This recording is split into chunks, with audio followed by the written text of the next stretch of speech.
Well, good morning. This is Pastor Marvin Osborne with First Baptist Church of Birmingham, Ohio. We're going to bring our attention back to Luke chapter 11. And yesterday we talked about an aspect or a portion of the Lord's Prayer. And I want to talk about the importance of the Lord's Prayer in our daily prayer life. As I pray each morning, I recite this in my prayer. And the reason why I do so, and for many years I didn't, but my old professor, whom I have a great respect for, Dr. Elmer Towns from Liberty University, said this is what he did with his prayer life, and he always recited it. And so I made that a portion of my prayer life too, because if it's good for this great man of God, I want to add it to my prayer life as well. And it's not the only thing I pray. As I've told you before, I pray by name over my family. I pray by name over my church. Every person in my church, I pray for on a daily basis. Pray for many pastors and certainly family members and so forth. But in the president and vice president and congressmen and different people. But this is one portion of my prayer life, and I think I do so. Number one, because that was his recommendation. That's what he did. I'm not sure he recommended it, but it's how when he was teaching on prayer, he mentioned that he did that. And number two, I think it brings us into focus. It says, our Father which art in heaven, hallowed be your name.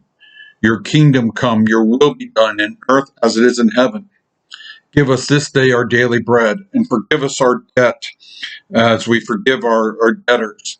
And lead us not into temptation, but deliver us from the evil one. For yours is the kingdom and the power and the glory forever.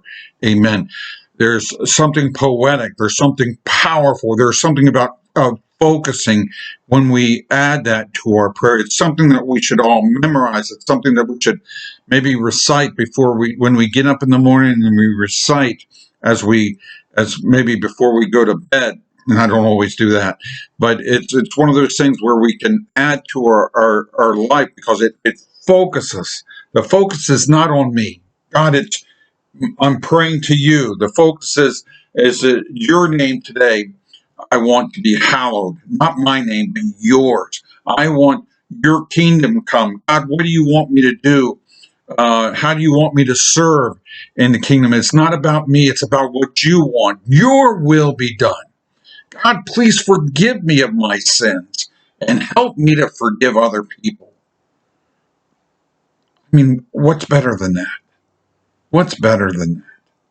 I think it's something that we should memorize personally. It's something that we should teach our children to memorize and to maybe to have it written out for them as they say their prayers. They also say it out as well. It's not about us. It's never been about us.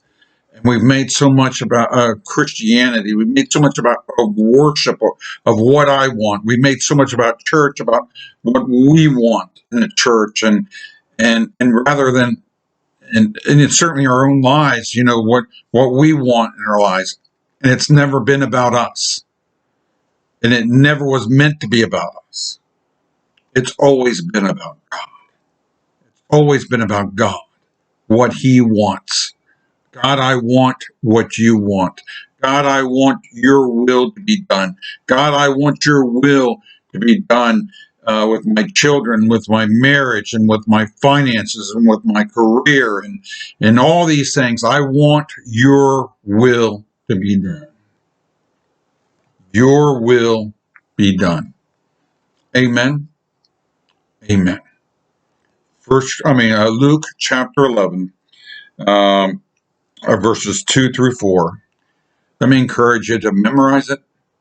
To maybe, if you feel so inclined, to add it to your prayer life. You don't have to.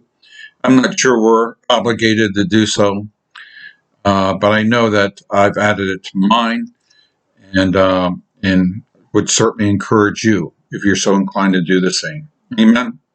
Amen. Remember that God loves you. I love you as well. I'll talk to you.